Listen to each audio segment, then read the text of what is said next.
No, Welcome to PTI, boys and girls. In today's episode, should Patriots fans blame the kicker? Are the Panthers a juggernaut? And what happened to the Carson Palmer we saw in the regular season? But we begin today with Denver's surprising victory over New England yesterday.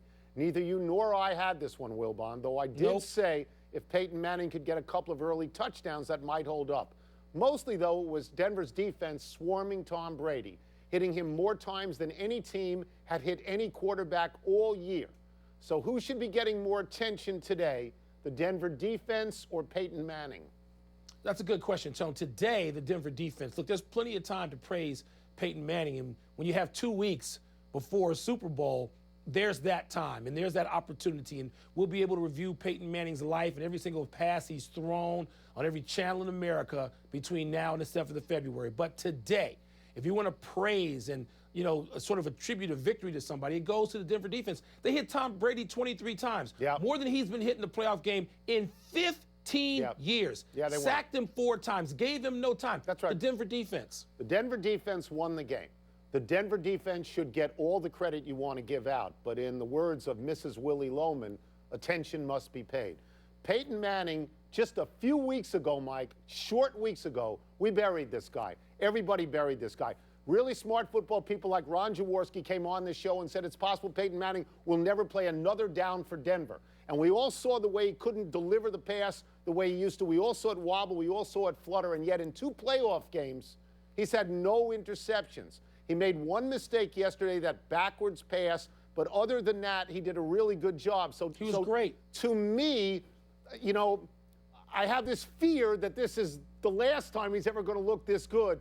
But he did what they needed him to do, and I don't want him to get lost as we praise the defense. He can't get lost. Quarterbacks don't get lost in America; they only get found.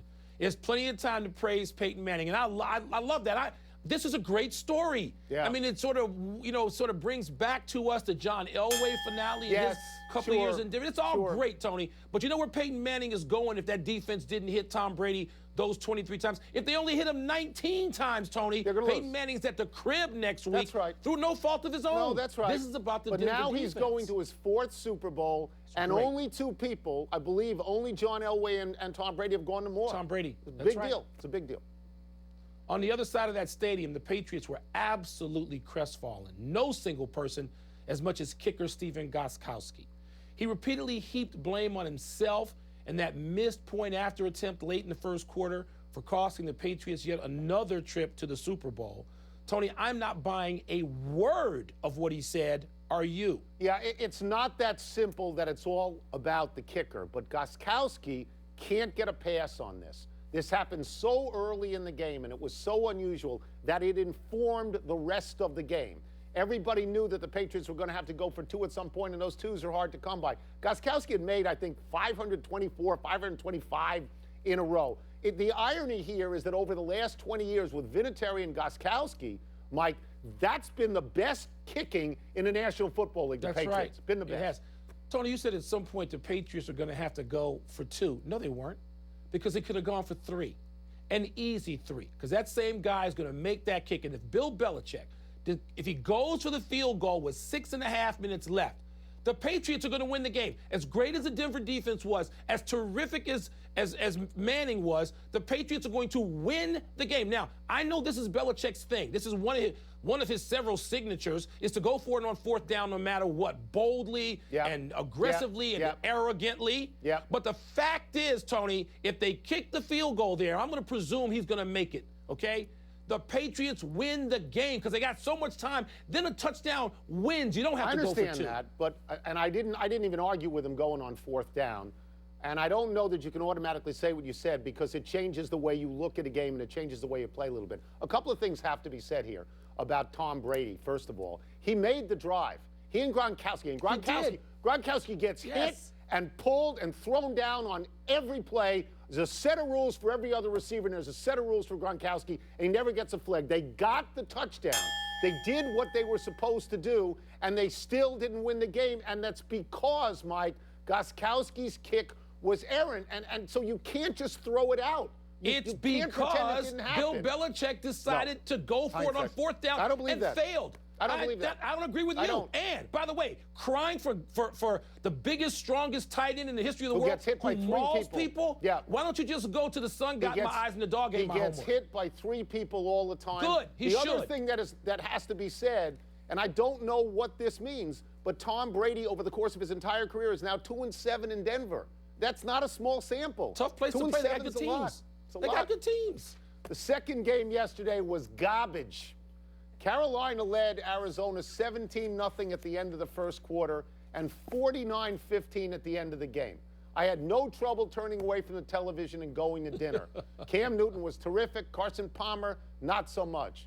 Wilbon, does Carolina look like a juggernaut to you? How could you get to dinner in the snow? I thought you were like chained to your room for 4 days. In a hotel, baby, you go to the dining room. Room That's service. how it was. Not room service. I made the trek. Oh, I you went got to down the elevator. steps. You got to the did elevator. that. Oh, no room man. service. I'm not you. Well, that's an adventure, really. A juggernaut, yeah. They do. They come out and they get up on everybody 31-0. I thought the only way, and I mentioned this on Friday, the only scenario by which Arizona could win that game is that if Carolina just got up the usual 21 points and then said, okay, we're done, we're going to start posting for pictures. Well, they didn't pose for pictures. I mean, they kept it going, and every time Arizona mounted something, either one or two things would happen. Carson Palmer would throw a pick, or Carolina would just simply say, here we go. We know how to get down. We can run the ball and be the highest scoring team out there. That's how effective we are. Well, they actually did pose for pictures. It was just a little later than they usually pose for pictures. And then they went for 2 late in the game, which is a mind-blowing circumstance. Look, I told you the other day, I'm through picking against them. I was picking for them, and I'm going to stay on them at this point. They are now 17-1 this year. They're 22-2 over their last 24 games. And I think maybe we dwell a little bit too much on the fact that they go to sleep on a lead because they managed to win the games. They got out. Look, Seattle is a 2-time Super Bowl team in the last 2 years, right? And Arizona, people said, is the most complete team in the entire NFL. You know the aggregate scored after one half? 55-7. 55-7. So to me, this looks like Cam Newton's moment, and they do look like a juggernaut. They do. Yeah, Tony, you know, you look at Ron Rivera, who gets precious little praise, really, when you think about what happens with Carolina, the discussion of that team. Ron Rivera was a prominent member of a 15-1 team as a player, brought a 15-1 team into the playoffs, and they're rolling just like his team did, the one he played on 30 years ago this winter. It's unbelievable. They look awfully good. They do. If it's possible to fairly blame one person and only one person for the loss of a football game, it's not a kicker, then Carson Palmer fits the bill. He alone was responsible for 6 of the Cardinals' 7 turnovers, including a couple of unthinkable picks that you, Tony, like to call soul-crushing interceptions. Palmer had a great regular season, but is there any other way to look at the outcome of yesterday's beatdown? Well, I'm going to look at the 2 teams that lost for a second. I'm going to look at the Patriots. I'm going to look at Tom Brady. And when he had to, very, very late, made 2 fourth-down plays to Gronkowski. Kept them in the game and then put him in a position to tie the game. Carson Palmer had none of that. He looked terrible. He had 2 fumbles. He had 4 interceptions. Last week, he had 2 interceptions. It could have been 5 interceptions last week.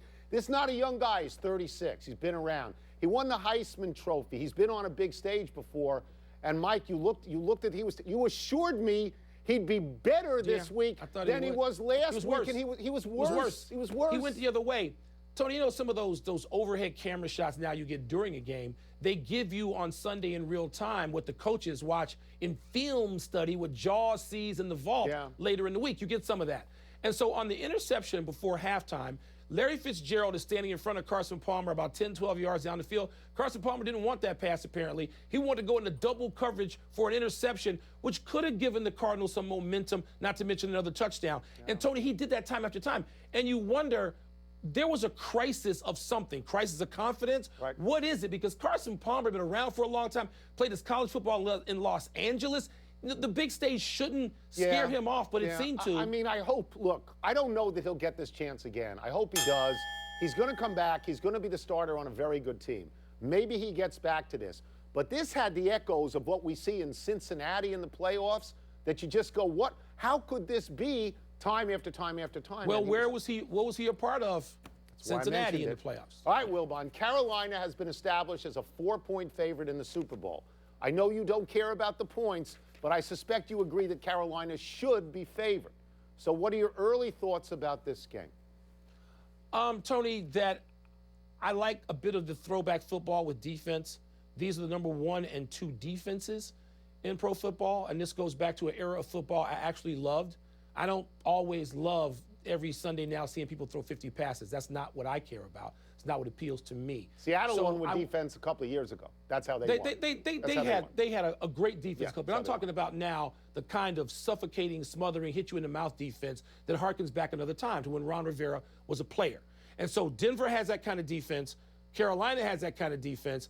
I mean, Peyton Manning is the darling of this whole thing one more time because we are presuming, yes, it will be his last time, Tony, but Carolina ought to be the favorite. We understand that. And maybe Cam Newton, maybe this is the new sheriff in town. Yeah, I mean, my first thought is about Peyton Manning, that this is going to be his last game ever, and you hope he goes out like John Elway. And he's sort of become the same quarterback as Elway now, which is try not to make mistakes, manage the game, and don't let your team lose it, and maybe somebody else like the defense will win it for you. But I have this terrible fear that what happened against Seattle was 43-8. I mean, I have this fear that that's what Carolina is going to do to Denver. So I'm telling myself out loud, don't underestimate Denver, don't underestimate Manning. He'll get by on guile. But it has that feel to me, Mike, that if there's going to be a rout, it's not going to be Denver routing Carolina.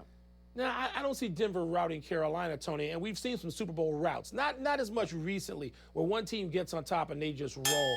But Carolina, Tony, they really do have something going on there, and they seem like they know they're going to roll you. And whoever you put out there in front of us, they're going down. Let me go back to the defense. Carolina has that look. Let me go back to the defense for a second, because I was talking on the radio this morning with Mike Freeman, who said that the Denver defense is geared to go after the quarterback, not to stop the running backs. Cam Newton is strong and fast. He can go around the defense, and they have run, I think it's like 31 straight games for 100-plus yards. So it's not like playing New England. It's not.